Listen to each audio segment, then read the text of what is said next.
You sit down with the intention to study, but within minutes, your mind drifts. Not because you're incapable, not because you're lazy, but because you're already carrying a storm inside your head and no one ever taught you how to silence it. You try to focus, but you're still thinking about the conversation you had yesterday, the pressure building from your parents, the guilt of wasting time, the fear of failing again.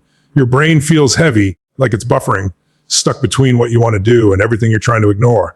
Here's the truth no one tells you: focus doesn't come from trying harder. It comes from removing what's already in the way. And most people, they're trying to force concentration into a mind that's mentally overloaded. It's like trying to run full speed with a 100-pound backpack strapped to your back. Your brain, especially the prefrontal cortex, the command center for decision making, attention, and planning, can only hold so much. If it's already filled with stress, overthinking, or emotional residue, it can't give its energy to studying. It's not weakness. So the first battle isn't starting your study session. The real battle is clearing your internal world so you're actually available to learn. And that begins before the first page is ever turned. The smartest thing you can do is pause before you begin. Even just 3-5 minutes of silence. Not scrawling, nothing, just sitting intentionally. Breathe in, hold. Breathe out slowly and ask yourself, what's on my mind right now that I don't need in this moment? Can I let it go for 1 hour? What would it feel like to be fully present? You'll feel it, the weight lifting even slightly. That's not magic. That's alignment. You're bringing your entire self to the table, not just the version pretending to study while the rest of your brain screams for attention. Then comes the second step: create sacred space. Silence your phone, or better yet, remove it entirely. Tell your environment, this is my zone, this is my time, this matters. Don't wait for motivation. Create intention. That's where discipline begins. And finally, the most overlooked step: release the guilt. So many students carry shame for not being focused before, for wasting time, for not being productive enough. But shame is mental noise. And you can't build focus on a foundation of self-punishment. Let go. Forgive. Start fresh. When you clear the noise, focus is no longer a struggle. It becomes a natural state.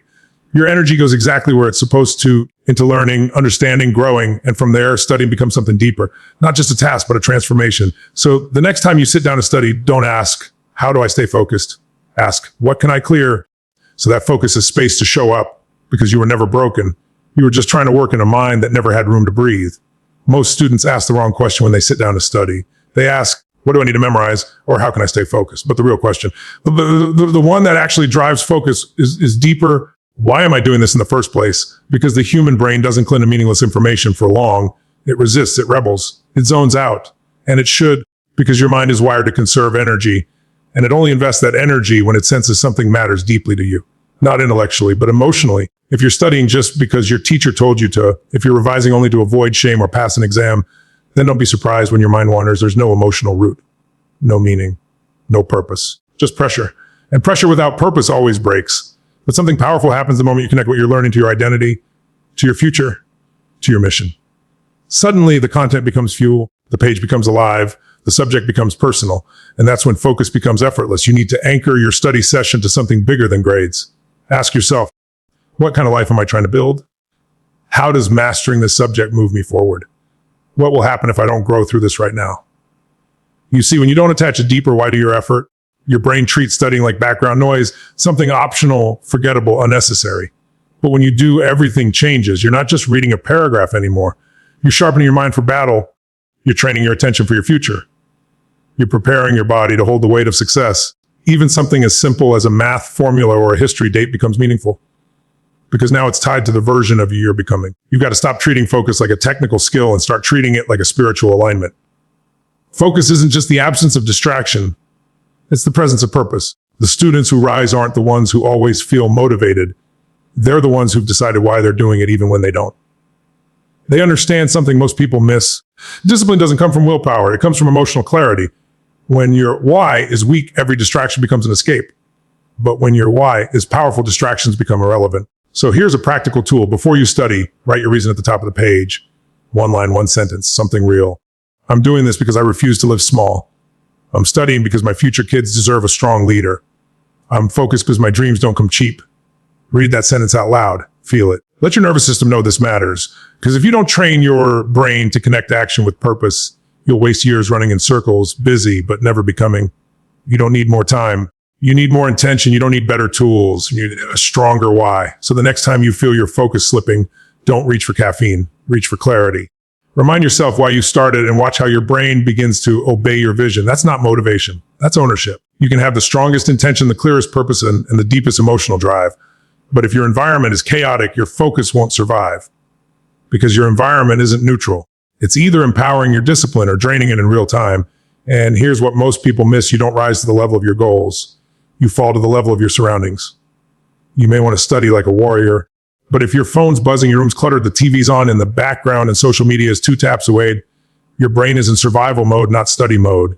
We live in the most distracted age in human history. You are not weak. You're simply outnumbered. And unless you create ruthless boundaries with your environment, you will get consumed. You have to become militant with your space, not out of fear, out of respect for your future. That means your study environment must be designed, not defaulted. You don't just try to focus. You engineer it. Start by asking yourself, is this space telling my brain to focus or to relax? Are there signals around me that scream entertainment or escape? Am I studying in the same place I scroll, sleep, or snack? Because your brain associates space with behavior. If your desk is where you watch YouTube, text friends, scroll Instagram, then guess what? Every time you sit down to study, your subconscious is primed for distraction, not discipline. So what's the fix? Reclaim that space. Make it sacred. Turn off your phone, not silent. Off. Put it in another room if you have to. If you use your laptop to study, close every tab that isn't related. Even better, use tools that block distracting sites during your session. And here's a principle most people ignore. Every distraction has a recovery cost. It's not just the 30 seconds you spent checking that notification. It's the 20 minutes it takes your brain to refocus after the interruption. That's the mental price you pay. And if you get distracted 5 or 10 times in a session, you're not studying, you're restarting. Set a visible boundary, something symbolic, light a candle. Put on noise-canceling headphones. Use a specific pen. Create a ritual that tells your mind, we're in focus mode now. This isn't about being rigid. It's about being intentional. And don't wait for the world to respect your focus. The world will not stop tempting you. You must become the gatekeeper. That means saying no. Saying, I'll call you back later. Saying, I'm working on something that matters. This is what separates average from elite. Not intelligence, not talent, but the ability to protect attention like it's sacred. Because it is. Every great mind in history had to learn one thing. If you don't control your environment, it will control you. So no, focus is not about being superhuman. It's about setting yourself up to win.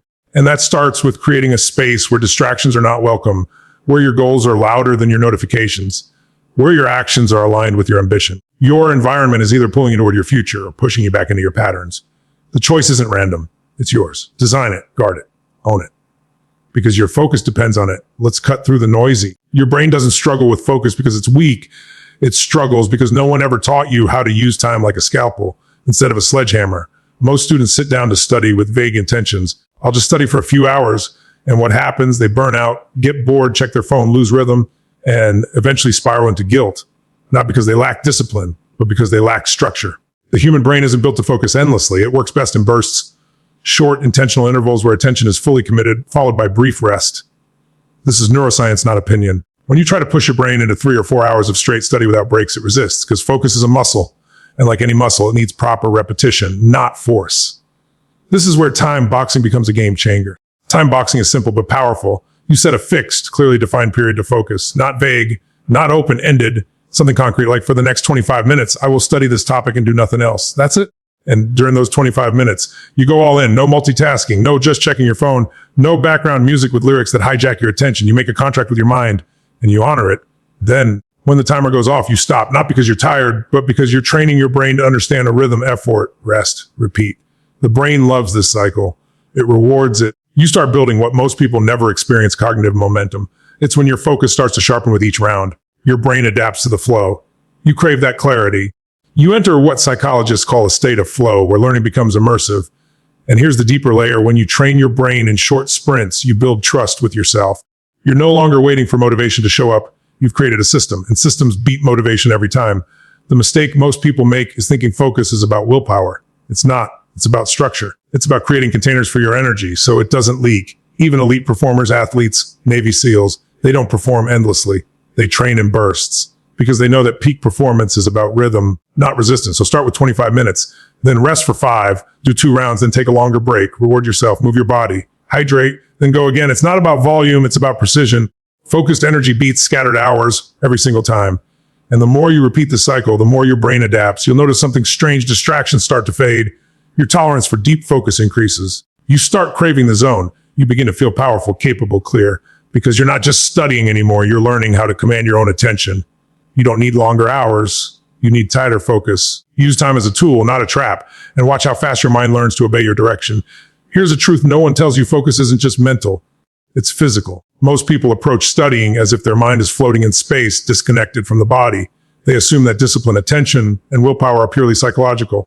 But that's a lie. The human brain is biologically wired into the body. It feeds off movement, posture, breath, and sensation. And when you sit still for hours, slouch over desk, barely breathing, you're not just getting tired. You're shutting down your mental clarity. Your body becomes stagnant. Your breath becomes shallow. Your energy becomes dull. And your focus follows. Think about it. When were you most alert today? It wasn't after scrolling social media. It was after walking, stretching, standing tall, maybe even dancing or exercising. That's not coincidence. That's neurobiology. When you move your body, you oxygenate your brain. You activate your nervous system. You literally increase blood flow to the prefrontal cortex, the part of your brain responsible for attention, decision-making, and logic. You reboot your system. But when you ignore your body, you trap your brain in a fog. You start rereading the same sentence 10 times. Your thoughts become scattered. You lose motivation, not because you're weak, but because you're physiologically stuck. This is why top performers don't just work hard. They move with intention. They use movement as a reset button, a short walk, a few deep breaths, stretching their spine, doing jumping jacks, even just standing up and shaking off the stiffness. It sounds simple, it is, but it's also profound because in that one moment of physical motion, you're telling your brain, we're not stuck. We're still alive. We're in control. You break the loop of sluggishness and return to a state of power. Now let's talk about posture, something you probably think doesn't matter, but science shows it does. Sit upright and your cortisol drops. Confidence increases. Your energy shifts because posture is a feedback loop. How you carry your body affects how you carry your thoughts. Slouch like you're defeated and your brain believes it. Stand or sit tall like you're locked in and your mind sharpens. You want to change your focus. Start by changing your physiology. Even your breath is a gateway. Take 3 deep breaths right now. In through your nose, out through your mouth slowly. Notice the difference. You just reset your nervous system, and that's always available to you. Most people wait for clarity to come back on its own, but you don't have to wait. You can trigger it with motion.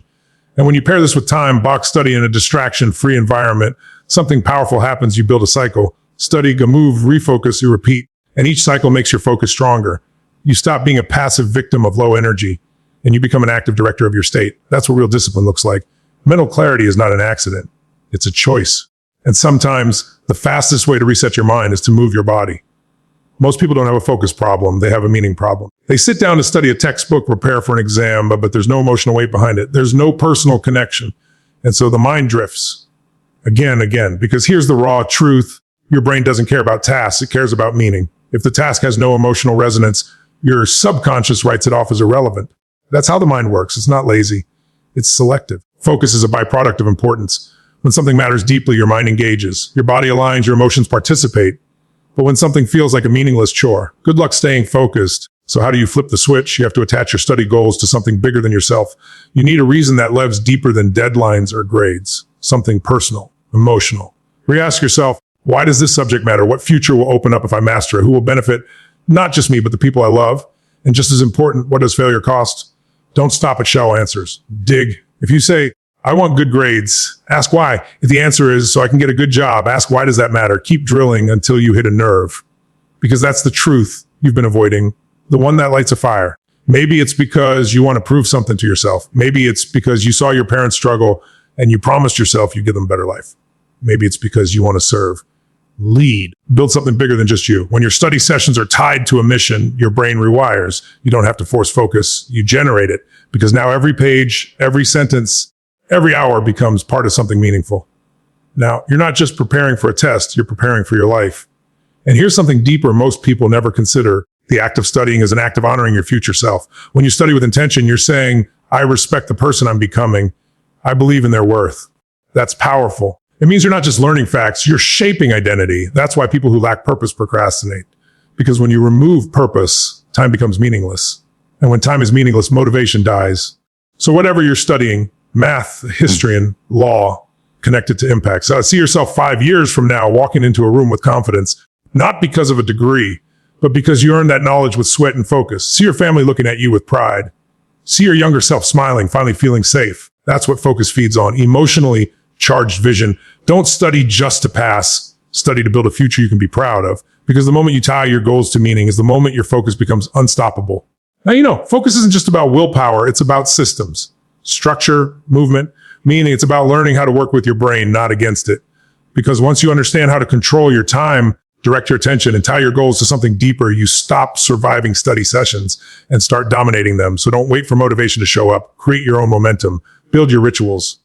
Move your body. Guard your environment. And most of all, connect your work to a future that matters to you. Because in the end, it's not just about what you study, it's about who you become in the process. Lock in, stay sharp, and study with purpose. If this helped shift your mindset, like the video, subscribe to the channel, and share this with someone who needs it. Let's rise together